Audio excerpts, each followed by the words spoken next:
coup d'envoi baa ngi noonu diggante Bokk Yaakaar ñoom ñoo sol maillot yu vert yi ak ñi nga xam ñoom ñooy ASC Talibi nekk am ay dossard yu bleu ñoom ñëpp nag di ay ndaw yoo xam ne ñoo ngi bokk koñ muy Kawsara fii ci Thiès màggandoo foofu yarandoo foofu tey ci dimanche yi nag tolloog ñaari fan ci weeru décembre 2018 ñu ne rek dañuy def benn match de gala tàngal seen yaram daal di tamit fàttali ko li nga xam ne rek mooy démb temps bi ñuy fubal dëgg-dëgg ci ASC ay yu demee noonu premier mi-temps bi nag moo dem noonu gis ngeen ñoo ngi dàqanteeg bal bi bal baa ngi dem ak dikk nag diggante camp bi nga xam ne rek mooy camp waa Bokk Yaakaar ak ñeneen ñi nga xam ne ñoom ñooy waa AS Talibi ñoom ñoo sol nag AS Talibi ASC Talibi dossard yu bleu yi Bokk Yaakaar yore ay dossard yu vert ba léegi kenn dugalagul sa morom 0-0 la match baa ngi am nag fii ci terrain CNEPS bu Thiès diggante ñaari équipe yooyu nga xam ne ay doomu ndey lañu wante nag bëgg rek fàttaliku jamono moo tax ñu daal di def match boobu nga xam ne moo tax seen diggante muy benn Bokk Yaakaar ak ñi nga xam ne ñoom ñooy ASC Talibi muy ñaari ndaw ñoo xam ne dañoo dëkk fële ca Kawsara ñëw ba 10e ngir def seen match boobu nag match boobu soxal na leen bu baax a baax moo tax nag gis nga ñoo ngi dàqanteeg bal bi ba léegi ñii nag ñoom ñooy waa Bokk Yaakaar may vert ñoo ngi góorgóorlu foofu ci milieu de terrain bi match mi nag mi ngi dem bu baax a baax def nañ benn attaque est-ce que nag dina am dara lu muy jur déedéet ndaxte tamit ñi nga xam ne ñoom ñooy waa Talibi récupéré nañ bal bi ba introduire ko gardien de but bu Bokk Yaakaar mi ngi noonu ci surface de réparation daal di servir ki nga xam ne moom mooy benn défenseur am ñu pour ñu remonter bal bi nag bëgg ko indi ci camp ñi nga xam ne ñoom ñooy ASC Talibi di leen xaar nag ñoom waa ASC Talibi seet ba xam naka la ñuy def ci bal boobu ba léegi nag ñoo ngi noonu bal baa ngi tourné ci diggante benn Bokk Yaakaar ak ñi nga xam ne ñoom ñooy ASC Talibi fii ci stade de CNEPS bu Thiès.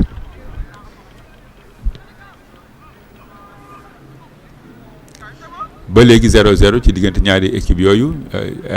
gis ngeen ne kooku dafa jël benn raakool xam naa dañ ci doon arrosé gazon bi ngir nag mu bañ a gaañ joueurs yi mu daal di koy débarrasser foofu terrain bi ñu continuer nag di jouer arbitre bi tamit mi ngi ci li ma si jaaxal rek amul woon arbitre de touche benn arbitre central la peut-être loolu day wane rek match amical la jarul ay affaires yu bari seen biir la daal moo tax ñu daal di wóolu seen arbitre central rek mu daal di ñëw lii nag benn action la boo xam ne waa Bokk Yaakaar ñoom ñoo ko amoon gis nga ba léegi bal bi nag mujj na génn seen gardien de but ñoom waa ASC Talibi mi ngi dem nag ci ginnaaw camp yi ngir jëli bal boobu pour remettre ko en jeu défense bi moo nekk noonu ñoo ngi jéem a di jéem a évoluer pour mën a génn seen zone seen camp bi bal ba nag daal dina traversé li nga xam ne moom mooy ligne médiane dem ba ci défense waa Bokk Yaakaar ñu jox ko seen gardien ngir nag mu daal di seet benn partenaire boo xam ne benn coéquipier bu muy mën a jox bal bi défense bi la mujj servir ñoo ngi ba léegi seen zone ñoom waa Bokk Yaakaar bal baa ngi tourné ci biir défense bi ñoo ngi jéem a désaxé daal ngir mën a nag ndax ñi nga xam ne ñoom ñooy benn tali wala Bokk Talibi ngir nag mën a am lu nga xam ne mooy but wante loolu léegi nag but dugagul ci match de gala bi nga xam ne moo dox nii ci diggante Bokk Yaakaar sol dossard yu vert yi ak ASC Talibi yore dossard yu bleu waa ASC Talibi nag def nañ action ñoo ngi noonu kooku moom defe naa ne jàpp ñu turam wante nag def na action yu bari defe naa gilaay la defe naa su ma fàttewul mais def na action yu bari individuel surtout mais amul but boo xam ne daal moom moo ci mujje loolu est-ce que du coup franc non arbitre baa ngi ci wetu action bi mais waxul dara waa Talibi ñoo ngi dem tamit changé nañ côté mais bal bi dafa mujj dem hors du champ de jeu moo tax ñu nar a joxe 6 mètres waa Bokk Yaakaar ñoom ñooy remonté noonu bal bi ngir nag mën a seet naka la ñuy def ba nag ndax ñi nga xam ñoom ñooy waa Talibi bal baa ngi dem ak dikk diggante ñaari équipe yooyu ba léegi kenn dugalagul sa morom benn but waa Bokk Yaakaar ñoo ngi remonté est-ce que bal bi dina am loo xam ne ba traversé na nag surface de réparation bi défense bi wante finalement waa ASC Tali bi ñoo génn bal baa ngi noonu di dem finalement touche la mujjee arbitre baa ngi koy indiqué reprise bi nag mi ngi nii bi ñu dellusee ci champ de jeu bi ba léegi waa ASC Tali bi ñoom ñooy renversé noonu bal bi ngir nag mën a jouer ci beneen côté bële nga xam ne mooy beneen ligne de touche bi ñu ngi noonu di remonter ñoom it il pratique un bon jeu ñoo ngi noonu di passante di seet naka la ñuy def ba nga xam ne rek bal bi dina mujjee ci dugub but wala leneen mais nag mujj nañu raté li nga xam ne mooy seen passe bu mujjee moo tax waa Bokk Yaakaar ñoom ñoo téye ni bal bi ñoo ngi tamit jéem a remonter ñoo ngi ci niveau ligne médiane bi ngir rek mën a seet naka la ñuy dugalee wante ba léegi ngeen gardien de but bu ñi nga xam ne ñoom ñooy waa ASC Tali bi moom mujj jël bal bi donc but daal dugagul ci match boo xam ne rek ma leen di fàttali ne match de gala la diggante Bokk Yaakaar dossard yu vert ak ñi nga xam ne ñoom ñooy ASC Tali bi sol ay dossard yu bleu di ñaari ndaw yoo xam ne rek ñoom dañoo bokk nag màggandoo yarandoo fële ca Kawsara ñëw fii ca terrain CNEPS nag pour jouer benn match de gala.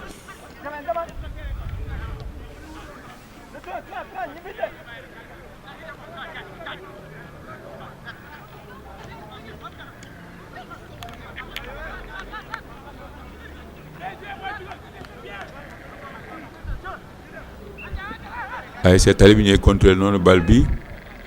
en bleu wante défense bi repoussé na ko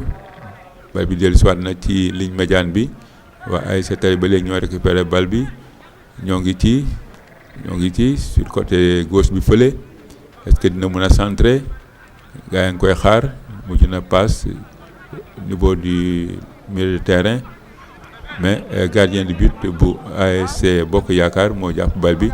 seet biir na benn défenseur am ñoo ngi remonté ñoom it un tout petit peu su ko defee rek ñu mën a seet naka la ñuy def ñoom it ba premier but bi ñu xaar daal mu daal di am seen côté ba léegi 0-0 la.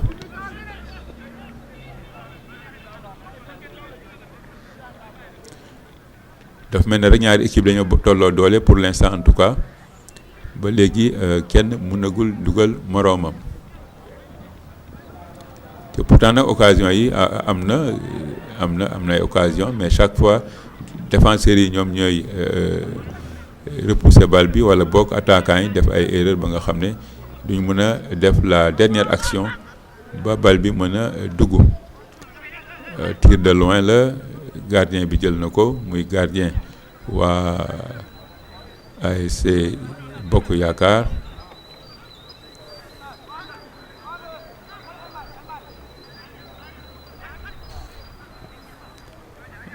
récupéré waat nañu bal bi ñoo ngi forcé ñoom waa Bokk Yaakaar ñooy contrôler ba léegi bal bi nii foofu tamit gardien de but bi bu ASC Tali bi moom tamit récupéré na bal bi dafa mel daal gardien de but daal bi moom jusqu'à présent seen match la parce que action bu dem daal ñoom ñooy feeñ finalement récupéré bal bi calmement. donc dafa mel ni attaquants yi daal ñoo gën a faible actuellement.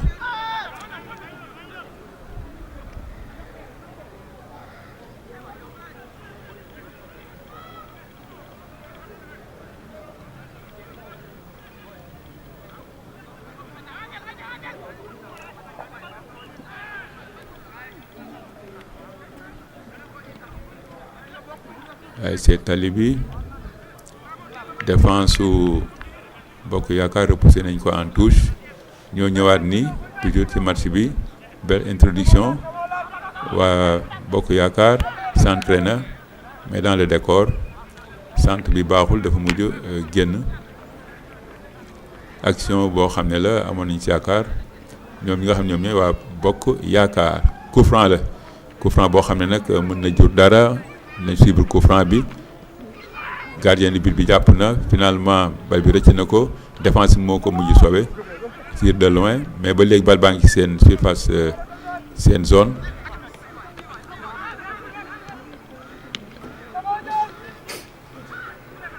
mais bal bi mujjul dugg nag waaw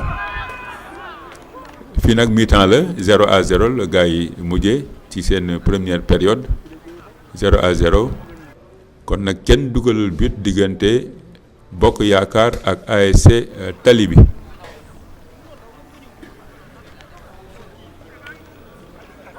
nga supporters yi tamit ñoo ngi ñëw di jàppale gars yi ak ñi nga xam ne ñoom ñooy remplaçants yi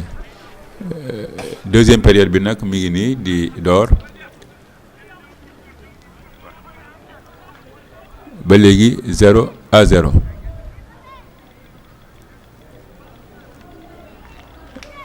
Bokk Yaakaar en récupération waa Tali bi finalement action bi mujjul sotti Bokk Yaakaar rétropasse ci ginnaaw ñoo ngi seen défense ñoo ngi essayer élaborer un peu waaw ñoo ngi ci défense ba léegi waa Bokk Yaakaar sur le flanc droit sigil xool ñëwaat nañu seen défense retour en zone comme on dit waaw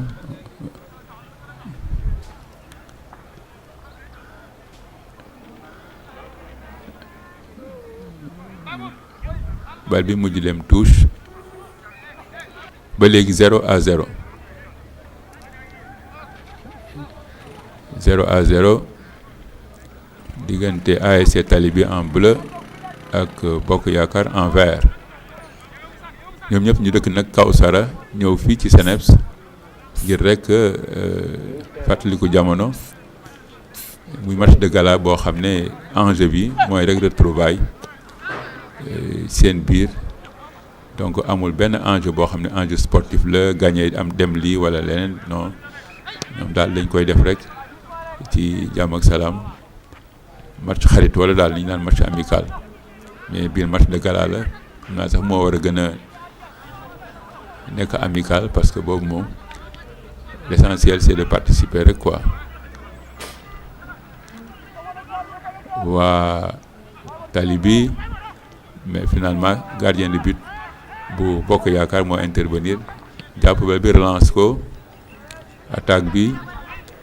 mais bal bi rëcc na leen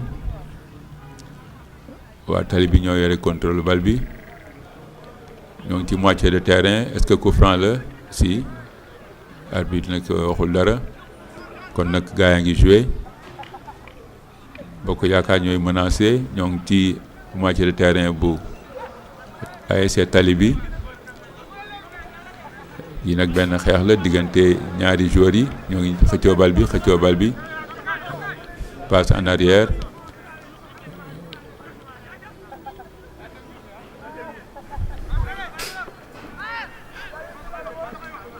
ba léegi 0-0 diggante ñaari équipe yi kenn dugalagul but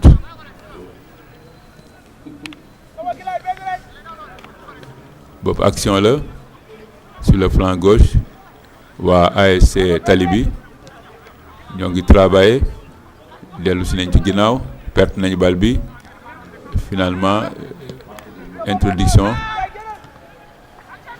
et la balle qui va au-dessus de la barre ba léegi 0-0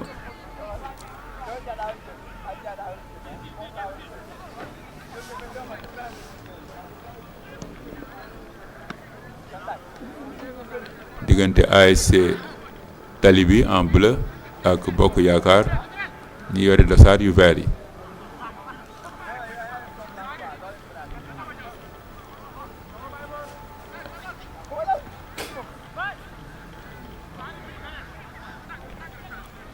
attention boobu attaque la waa ASC Tali bi est-ce que dina ko dribbler pour centrer non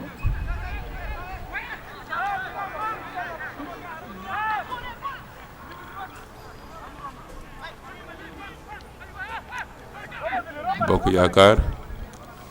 mu ngi seet nu ñuy def occasion la woon défense su tali bi ñoo ngi résister waaye dafa bëgg a centré na mais kenn nekku fa rendez-vous bi daal c'est manqué mais ba léegi nag waa Bokk Yaakaar ñoo yore bal bi finalement un pied gauche et la balle passe au-dessus ngeen gardien bi sax mi ngi kaas naan gars yi marqué wuñu mais heureusement bal bi dugul.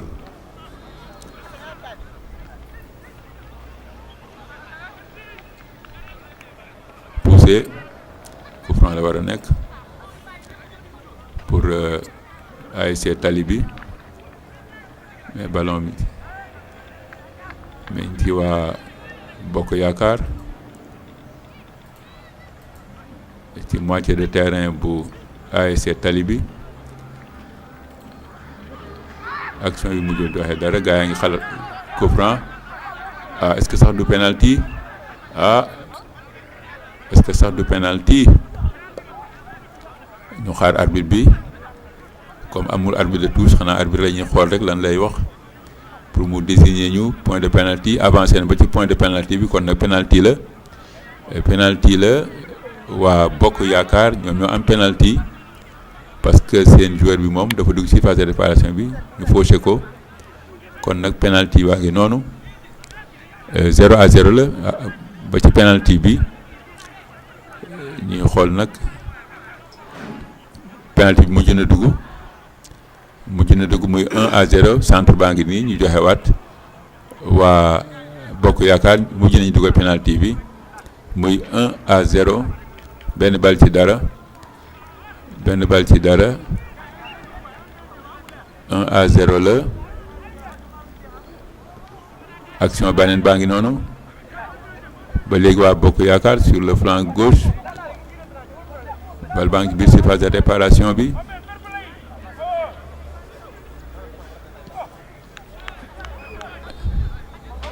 deuxième but baa ngi noonu nga file yi génn nañu yëngatu nañu kon nag nga beneen centre ngi noonu kon mën nañu wax ne rek waa Bokk Yaakaar ñoom am nañu 2 ASC Tali bi dugalaguñu dara ñaari but yëpp nag ñoo ngi dugg nii ci deuxième période bi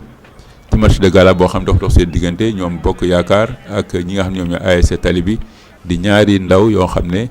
ñoo ngi bokk màggee yaroo ca Kawsara di quartier bu nekk Thiès 2-0 ñoo ngi demaat est-ce que sax du Bokk Yaakaar dañoo dugalaat but heureusement le gardien était très loin de sa base dafa génnoon heureusement pour lui bal bi mujjul dugg c'était pas bien cadré waa ASC Tali bi ñoo ngi góorgóorlu nag peut-être bi dernière action la ci match bi ñoo yore bal bi nii ñoo ngi ci moitié de terrain bu Bokk Yaakaar ngi résister ñoo téye bal bi nii mais waa Tali bi yore nañu bal bi est-ce que duñu centré benn yoon comme ça ñu jege camp yi hop c'est un centre mais gardien de but bi cueillir na bal bi jàpp ko sans problème daal di solliciter ses attaquants ñu ngi noonu Bokk Yaakaar ba léegi daal ñu ngi contrôler match bi di contrôler bal bi belle talonnade calmement voilà ci talonnade boobu nag si la arbitre bi daal di siffler fin au match bi diggante ñi nga xam ñoom ñooy ASC Tali bi ak Bokk Yaakaar di match de gala Bokk Yaakaar daal di gagné. waaw victoire bi amu ci solo parce que c'était juste ñu def ko pour benn acte boo xam mën nañu réunir ñun ñëpp puisque boo seetlu amatul temps chaque jour ñuy nekk wala ñuy gisante chaque jour mais dañ koy jàpp benn délai boo xam ne nii bu jotee rek ñun ñëpp dañuy ñëw ñu dajaloo kafre football loolu rek moo ci dugal quoi mais di question de victoire waaw.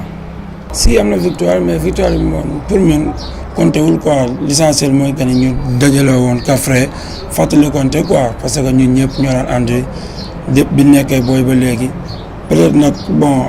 temps moo amatul mënuñu di gisee à chaque fois moo tax des fois ñuy jéem a xool nu ñuy dajaloo pour nekk fenn kaf forêt xam nga loolu daal moo ci amoon solo quoi. waaw ànd bi moom comme am na ba pare dañ koy rafetal rek ak aussi continuer ko ndaxte lu rafet la moom lañ xam loolu lañ dal di def depuis ñu nekk xale ba léegi ba ñëw fii donc jàpp naan dañ koy continuer rek ba leneen ak leneen am ci quoi li ñu gën jëmale kanam waaw. waaw suñu ëllëg moom ñuy ñaan yàlla rek xam nga mu nekk ëllëgu nice parce que tamit ñu ñëpp benn lañ yaakaar naa ni tey jii kenn xàmmewul ki ci bokk ndey ak baay ak ki nga xam ne mooy loolu parce que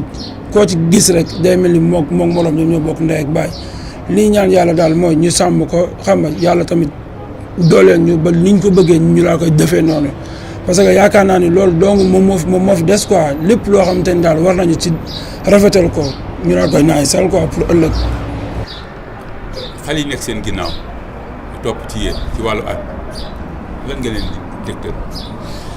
waaw di leen conseiller aussi que comment dire ku ne li nga nekk rek nga jàpp ko daal su fekkente ni élève nga fonk say études bu fekkee aussi da ngay liggéey aussi nga fonk sa métier parce que métier moom benn bonul quoi su bënnee rek nga gis si njariñ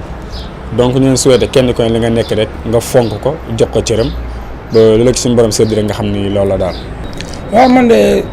li ma leen jox comme conseil mooy comme ni ko As waxee rek ñi ciy jàng nañ jàng xam ni jàng moom boo tolloo da ngaa war a jàng aussi ñi nga xam dañoo nekk si liggéey tamit ñu jàpp seen liggéey quoi fonk seen liggéey bañ a def na ko sudul noonu quoi parce que jamono ji rëb na rëb goo xamante ni si nit ku ne rek war ngaa xam li nga bëgg a xam fi nga bokk te motu yu bëree bëri quoi bëgg nañu di dajale di def ay don de sang affaire yooyu di def ay aide quoi parce que tamit ñëpp yamuñu tot am na ñoo xamante ni seen loxo jotul seen ginnaaw tamit surtout si domaine boobu quoi bëgg nañ cay yëngu bu baax xam nga képp kuñ ci mën a dimbali tamit ñoo la dimbali loolu moom ñu ngi ciy waxtaan te ñu ngi ci def ay réunion quoi bëgg na loolu moom incha allah mu am ba mën a dimbali nit ñi quoi lépp lu ñu war a def tamit si koñ bi pour que mu jëm kanam ñu bañ cee xaar benn autorité tamit incha allah loolu moom dinañ ko def moom incha allah.